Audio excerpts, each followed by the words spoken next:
Hello and welcome to another edition, the return edition of Milwaukee Bucks podcast. I'm Anthony Deneau. He is Terrell Drevick. Terrell, how are you doing tonight? Fantastic. Another Bucks win. Couldn't feel better. What do we have? 18 out of 19?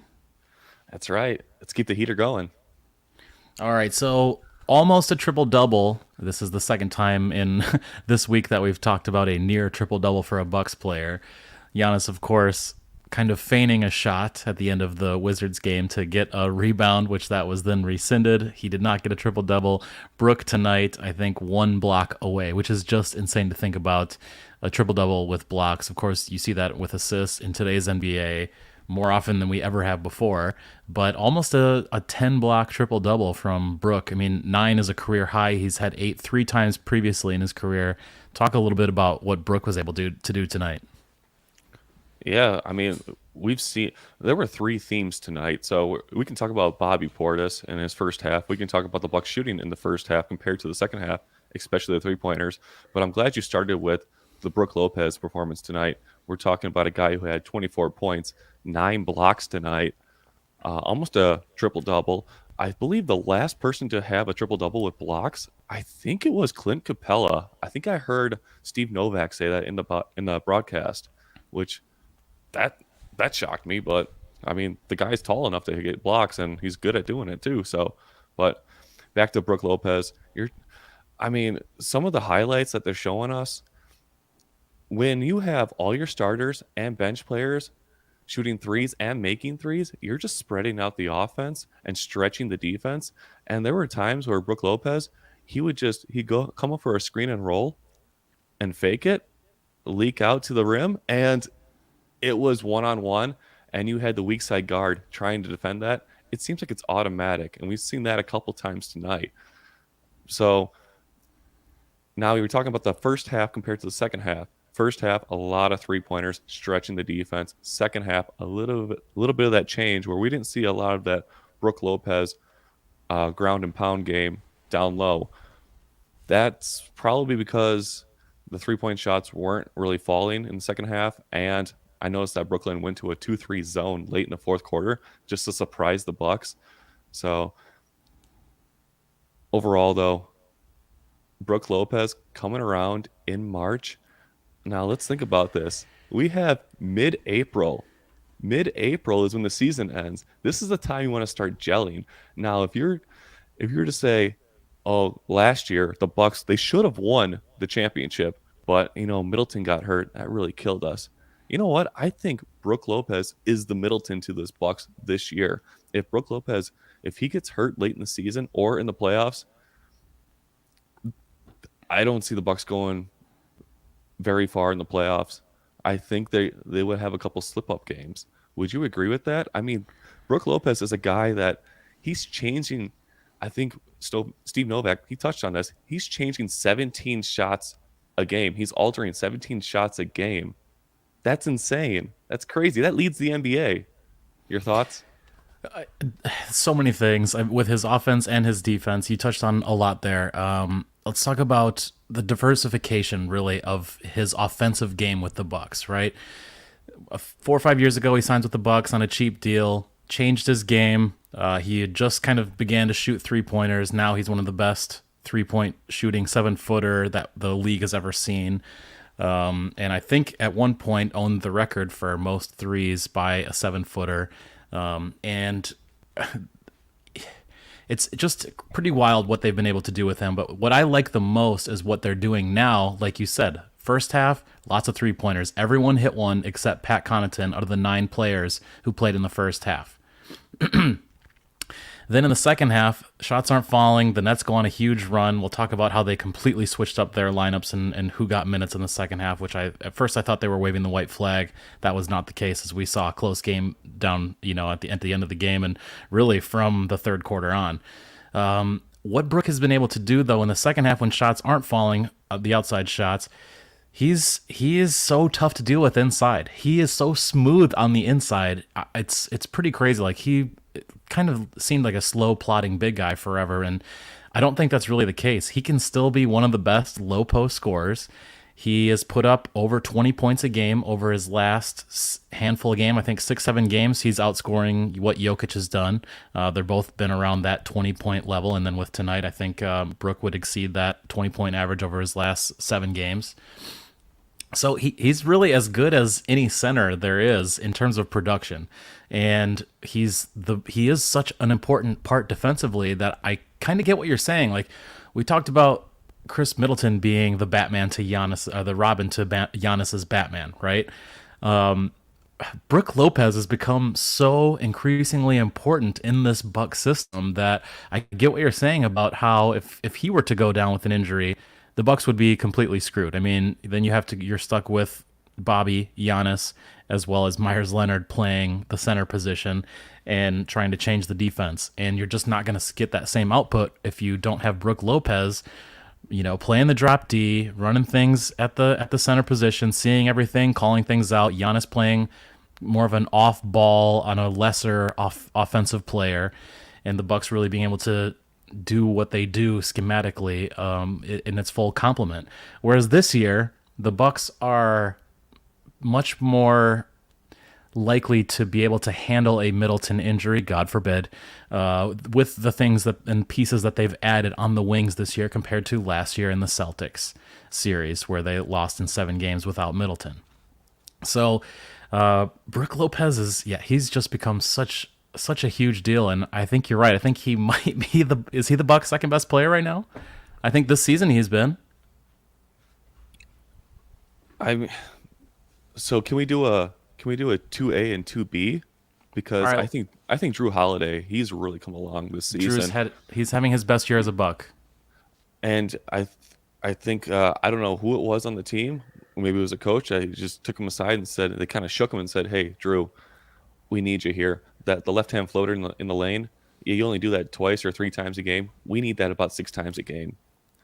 And yeah, he's responded well. I was expecting a lot more Drew Holiday tonight, but I mean, when Bobby has a first half like he did, 19 points, you kind of feed the hot hand and you kind of just you ride the wave of the game, right?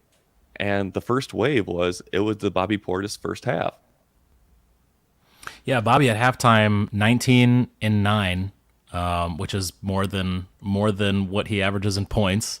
He's of course starting tonight in place of Giannis, so we're expecting a bigger output from him there.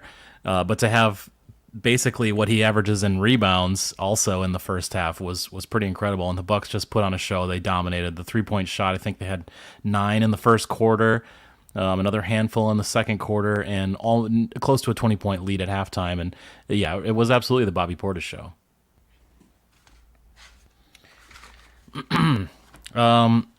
So another thing, most of this we've been talking about Brooke and Bobby. I love their interactions so much. Like they are truly friends, and the handshake that they do, which is a take on what Bobby used to do with Robin Lopez when they played together in Chicago.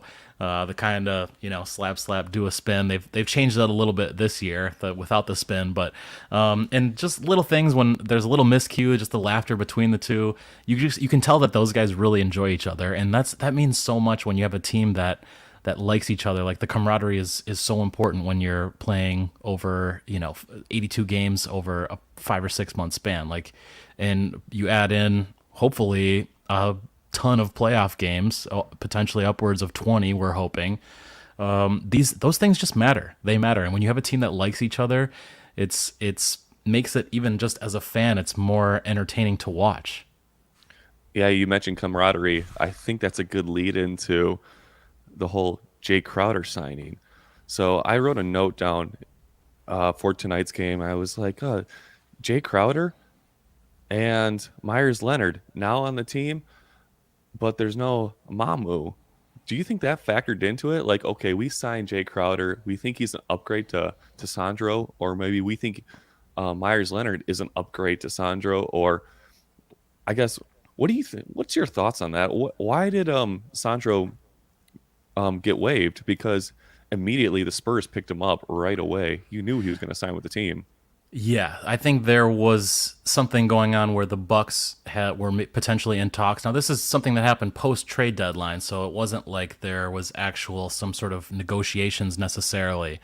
But with Bud being from the Greg Popovich tree of San Antonio coaches and from that system, I do believe that there was talks like, hey, this guy can play. We just don't have a spot for him. The Spurs are obviously in complete rebuild mode, focusing on the young guys, giving them their playing time, and hopefully over the next few years they can redevelop into a contender. Sandro deserved the playing time, I think, at this point, and so I think that was a big part of it, and that I don't think he had any ill will about being waived. I think he knew that he was going to get picked up pretty quickly by one of the bottom teams, and probably even knew that it was going to be the Spurs once again with the Coach Bud connection to San Antonio. So I do think that there was something sort of worked out with that. But the camaraderie, Sandro, great guy. Like people loved him. The team seemed to love him. He was always a hype guy, not quite as much as what Thanasis is, but he seemed always still pretty engaged, even when he wasn't suited up or when he was suited up, but you knew he wasn't going to play because it was a close game. From the Bucks' perspective, though, yeah, I think Myers Leonard gives you more of what you want. It gives you closer to what you're getting in Brook in terms of a bigger tree in the middle, a more consistent 3-point shot. Sandro can kind of play like his jersey's on fire a little bit, and that's Hmm. not always a good thing. He plays a little bit too fast, and that's when he has mistakes. But he's coming off his best year of basketball, and if you look at what he did for, I think it's the Republic of Georgia, who he played for in Eurobasket back in the summer and early fall. He was playing some of his best basketball. That was the best we had seen from him, as a pro and since his Seton Hall days. So I think I like him in San Antonio. I think he's going to get a lot of time there. Like right now, their starting center, they traded Jakob Portal back to the Raptors where they originally picked him up in the Kawhi trade. Zach Collins is your starting center, I think, for the San Antonio Spurs. So Sandro could get some minutes at the 4 and the 5. We love Jeremy Sohan at the 4. I think Sandro works himself into that rotation. I haven't checked on him too much since he left, over the last, whatever, 10 days. But I like his situation there. And I was a little bit surprised that we didn't see Myers at all tonight, but I think there will be maybe a few games where he gets more minutes. But I just think that Myers Leonard gives you much more. He's a closer to being, not that he is what Brook is, but I think that he is closer to that if there were to be an injury. And even what he said after his first few days on the team was something along the lines of, I just have to watch Brook to know what my role is. And that's play tough D without fouling, play the drop D, and then being able to hit some threes. And Myers Leonard is also a proven 3-point playoff shooter. So the experience matters in these instances. Same thing with the Dragic signing. I think it's about experience and especially playoff experience. And Myers Leonard has that with the Heat. He had it with the Blazers. He's played in the Western Conference Finals. He's played in the Eastern Conference Finals. He I imagine he got time, or I don't know if he got hurt before they did face the Lakers in the bubble finals, but still a lot of playoff experience from Myers Leonard as he continues to get his legs back under him. So I thought it was a good signing. I know there's a lot of controversy around it. Watching some of the stuff, it seems like the Jewish community has been very forgiving of him and accepting of him, his apology, and also guiding him in many ways to learn their culture and to understand more about why what he said was wrong and how he can go about continuing to be a better person and grow and learn from all this. So Hmm. I like the signing. Yeah, it seems like we were going back and forth on this with text messages. Do the Bucks really need to make a move this season?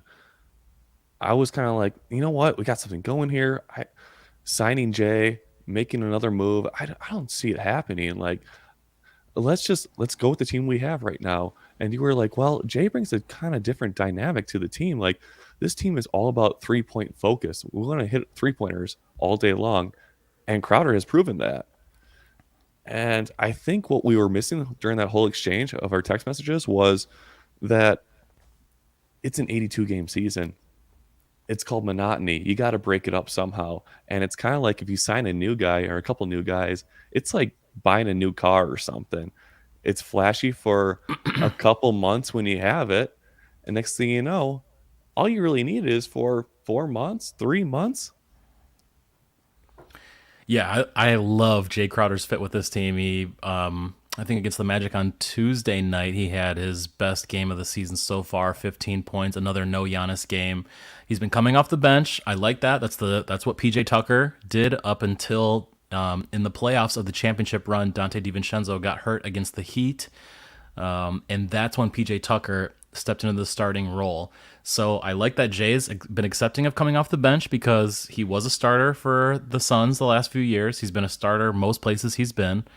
I'm not sure if that's going to continue to be the case with Grayson in the starting lineup, or if they do decide at some point that Jay is the guy.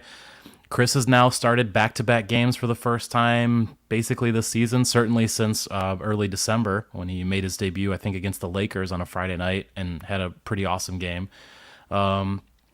So I love Jay Crowder's fit. A lot of the issues with him in Phoenix was funny, which is also funny because he played against some of the guys that were maybe going to be replacing him in the starting lineup. Cam Johnson on the Brooklyn Nets, Mikal Bridges. Mikal Bridges started tonight. Cam Johnson was out with an injury, but I don't think it was necessarily a disrespect thing. But I think they were it seemed like they were trying to lessen his role, and that's part of why he sat out. And he was trying to get to Milwaukee, and Milwaukee's been trying to get him this whole season. So it seems like a great fit, man. He played college basketball in Milwaukee at Marquette. He knows how well he can fit this team, and how he brings something, that 3-and-D wing off the bench is something the Bucks don't really have. And we've got a lot of wings who can hit the three, but someone who can prove it, who's proven it in the playoffs, proven it in the finals for the Heat, for the Suns, a great playoff player for the Jazz. I mean, Jay Crowder brings so much to this team that's very similar to what the PJ Tucker, but I think a higher volume shooter. Like PJ Tucker might only give you 3 shots a game sometimes. Jay's gonna take his chances at light. And I know that was sort of a critique from the Suns and Suns fans about how he takes all these shots. Like on the Bucks, the whole thing is let it fly, and that's what they want. When he's open, he's gonna take those shots. Sometimes he takes somewhat contested threes, and I'm okay with it. Get into a rhythm, see what's up, and play tough D on the other end. And this week he's playing his best basketball so far, and that's what we expect going forward, really. And it's not like they're expecting so much from him. I don't know. I've enjoyed the fit so far. I think what we're missing here, though, is the one piece that the fans don't see, and that's practice. Like, I think the reason why they signed Myers Leonard, the reason why they signed Jay Crowder is because they need someone to body up Giannis. Somebody who's 6'6" on a good day for Jay Crowder, who can body up Giannis, because who's defending him in practice? And then Brook Lopez, I know Mamu. I'm pretty sure they tried with Brook and Mamu in practice, and Brook just had his way with him. So he goes, okay, well, we need a bigger body. Let's go get Myers Leonard. And I think that's what we were kind of like the Bucks were missing at practice was, okay, we have to test these guys. Right now, they're winning games a little bit too easy. They're getting a little bit too content in the second half. And it's like, well, they need to be challenged a little bit. How do we do that? Let's bring these guys in, and let's try to challenge them at practice.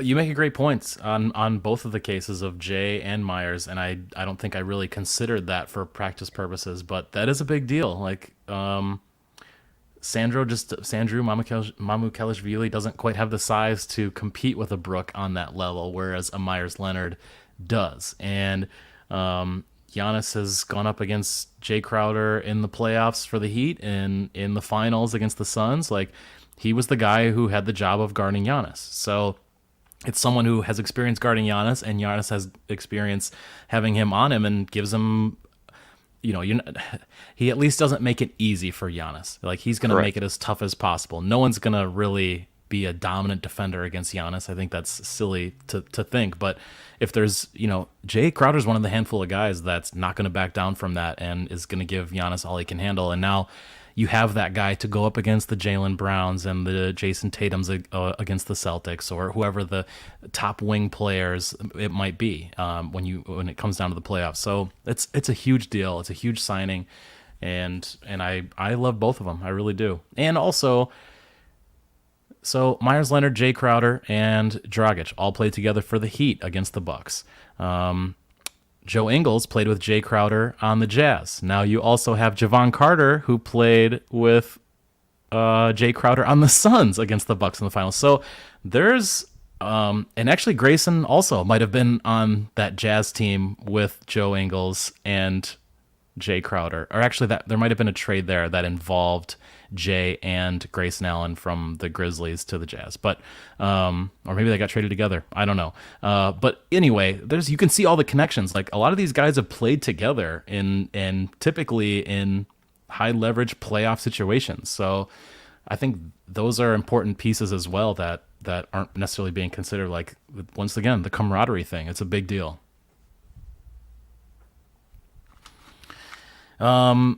Bobby Portis, number 9, getting retired by the Bucks. Can we talk about this? What's your? Do you have? You want to put a percentage on it? Do you have betting odds? I think number 9's getting. I think it's getting retired by the Bucks at some point. Wait, what?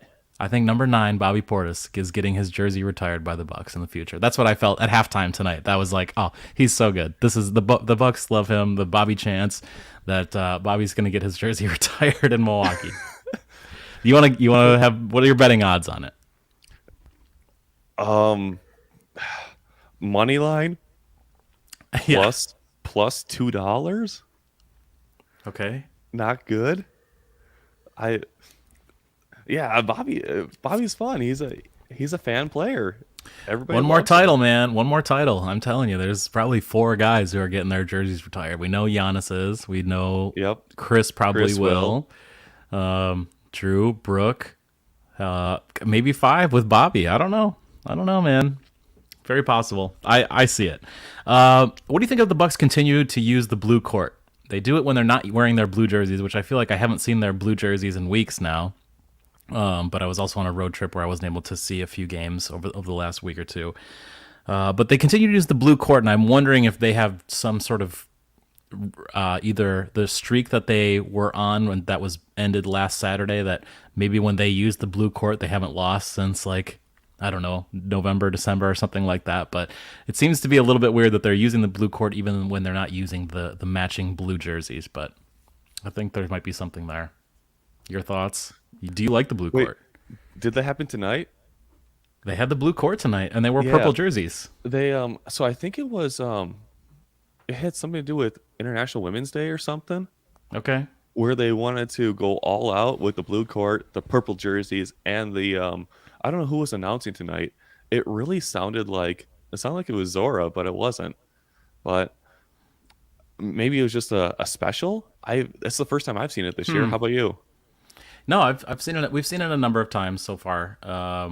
That's why I'm considering like if they and I want to say we saw it the other night too, and they've done this where they'll use the blue court but not with the matching blue city jersey, not the city jerseys, but whatever they are, the earned jerseys. They all kind of have silly names, but anyway, something interesting. Maybe I'll check on that for next time to see what the purpose and what the reasoning was. But yeah.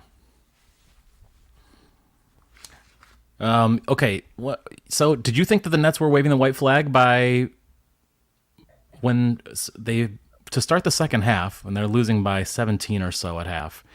None of the starters came in to start the second half. It was completely bench guys. It was Patty Mills and 4 guys who also came off the bench. To me, I was like, oh wow, they're waving the white flag. We're not going to see Mikal Bridges.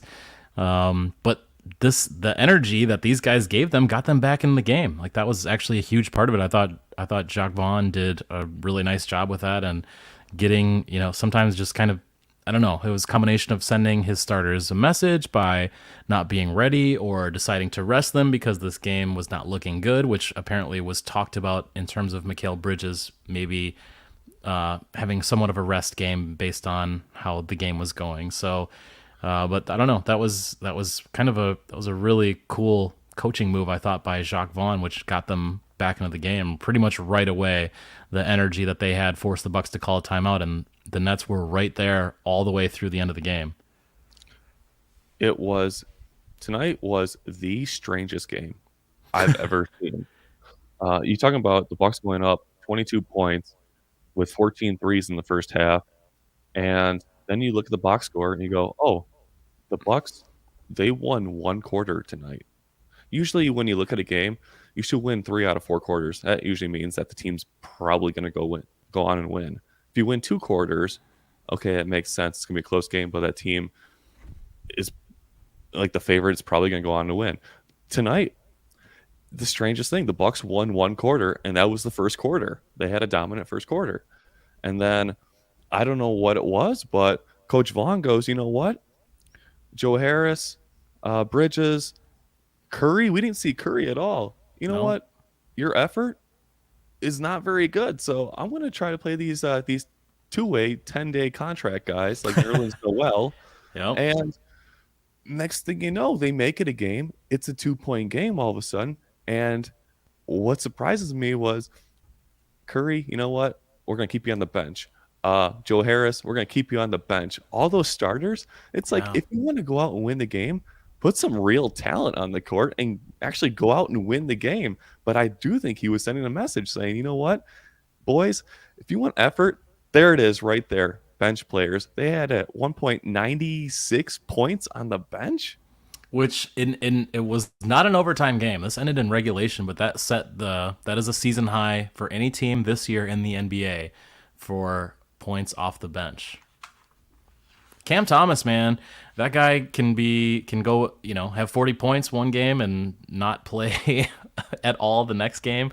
You really just never know what you're going to get from him, but that second half, he was unstoppable. He absolutely was a terror in the Bucks. He gave the Bucks fits.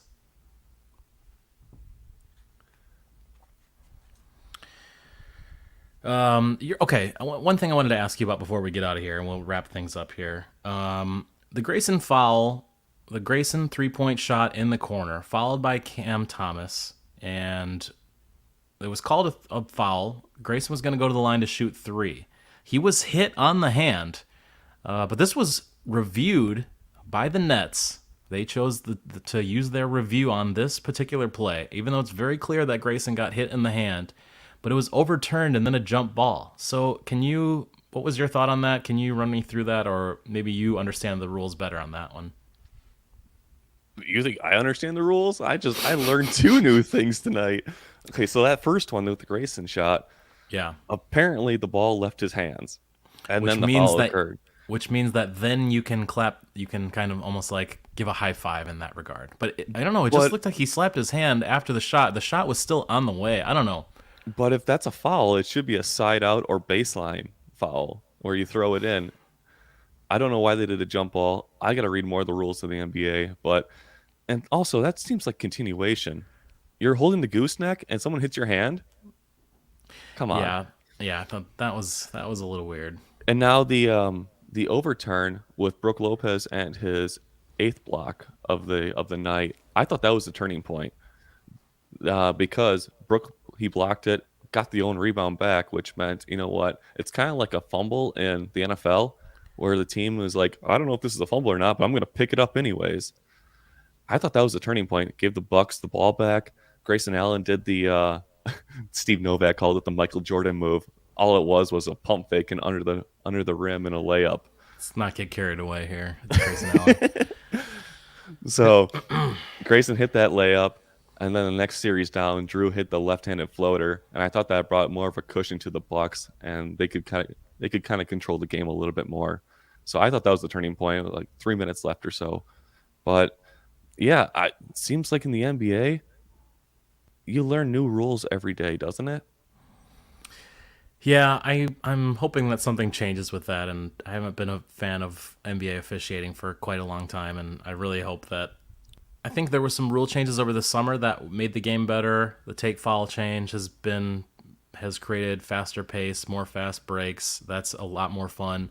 I don't think they should stop there. I think they should be continuing to look for ways to improve the game and get the referees out of it. I shouldn't know referees' names. I shouldn't be paying attention to them at all. They shouldn't be in the forefront. But if you look at this week in the NBA and Fred Van Vliet going after certain referees and I don't know, we're too focused on referees, and I'm not saying we shouldn't be. I'm saying the NBA needs to change things a little bit so that way the referees are taken out of the game. I don't want to know who they are. I should barely see them during games.